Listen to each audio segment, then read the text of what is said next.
ending quarters strong. That third quarter, when you guys came out in the second, second was a little bit of a lull.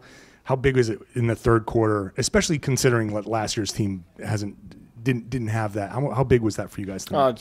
I think that's like the epitome of mental toughness. Those games in the NBA you see all the time. I think it was 75 to 56, and we're going to be in that situation again, and it might not go well. But tonight we showed maturity and mental toughness to, like, we went on a run and made them call a timeout. And you see games in the NBA where it doesn't always go that way. The other team comes out, it's a 6-8-0 run, and then now the dynamic of the game changes. And so our guys are well aware of that, and hats off to them for just competing at a high level for the entire game. What goes into that? What's making them kind of have that focus? Now, 2 games in a row where they've had that. Yeah, I mean, it's just who they are. It's just them. They're aware of it. They've been around a long time. They communicate with each other. And then that's kind of the standard that they set for themselves. And, even in like the 8-minute mark to about 6 or 4 when they came out, like, I thought we were like competing, making multiple efforts. And like, that is a testament of the toughness that you have to handle the things that go in the NBA. So we got to have the humility to understand that it went well for us. And, we just got to be ready for the times that it doesn't. Joe, you said before the game, looking back on some film, you saw 5 mismatches, and you were able to get to those a lot in this game as well. What's allowed you to just create those cross matches so seamlessly early in the season, especially with all the new personnel? Mostly our spacing, and then just depending upon what coverage the guys are in. But a lot of it has to do with our spacing and good recognition by the guy that has the ball to know who he's being guarded by and where those guys are at. And so we're playing really intentional in the first 6 to 8 seconds of the shot clock about where we can gain an advantage, whether it's the guy who has the ball or whether it's the person that's ahead of him. You talked a little bit after the last game about playing inside out, the post-ups, obviously a big part of the offense this year. What has that added to the offense on top of what you already achieved last year with this group? It just gives us different ways to win basketball games. And so when you're able to get those easy baskets, I think it settles our guys down to where they can get an easier shot at the rim, or they can calm the run down. I think it's another way to stop a run is getting into those situations. But we really fight to keep our spacing well, and if our spacing stays well and our guys have the pace and poise to play down there, I think it's something you do. Expanding on the mismatch question, when the guys find themselves in those situations, how much of their decision making is coaching structure that you put in place of, okay, if you see this, do this, versus them just understanding what the mismatch brings and how to play it?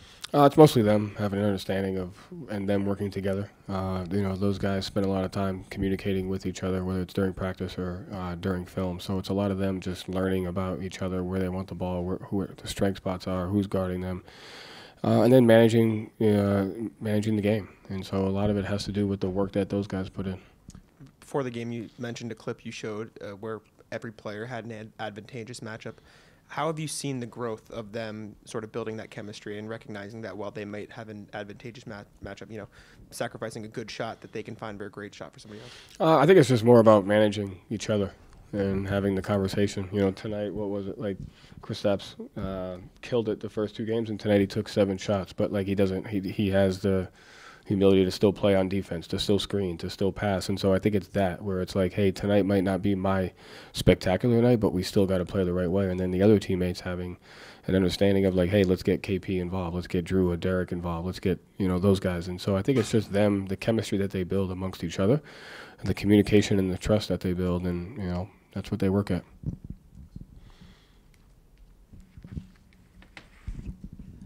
It seems like Jason's playing at kind of another level than he has been in prior seasons, especially getting to the rim, embracing the contact. Part of that is the post play, but what have you seen from Jason, kind of like in how he's grown as a scorer? Just slowing down, just taking what the defense gives him, whether it's a layup, whether it's a paint shot, or whether it's a catch and shoot 3. And so I think he's getting to his spot faster, he's getting to his move faster, and when he sees the defense, he's slowing down to making the right read. Any other questions? Jimmy?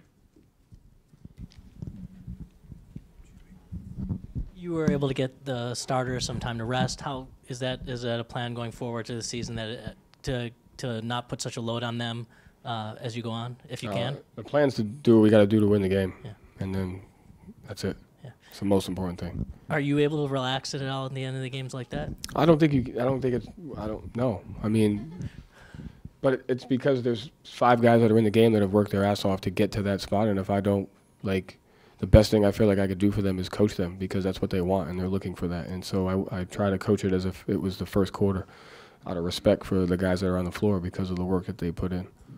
Thanks. The bench scored 46 points in the fourth quarter today. Did you see anything different from the Wizards game? Anything different in their approach or execution? Yeah, a lot. They were organized. They got to their spots faster. I thought Peyton did a good job organizing. I thought Delano and got to their spacing. I thought, they ran plays for Sam. I thought all those guys, Luke and Lamar and O'Shea and Svi, I just thought we played with more of a sense of purpose, and they managed the game in that way. And there's certain things that you can do to put yourself in a better situation in those, and it's defend without fouling, it's limiting them to one shot, it's not giving up transition, and those are the 3 things that they did in the Washington game, and those are the 3 things that they did a great job of taking away in this game. Just to piggyback on that, Coach, just what are you seeing specifically out of Peyton Pritchard, especially as a playmaker? I saw you really coaching him up in that fourth quarter and just the way everything unfolded for the second unit. But what are you seeing specifically out of Peyton?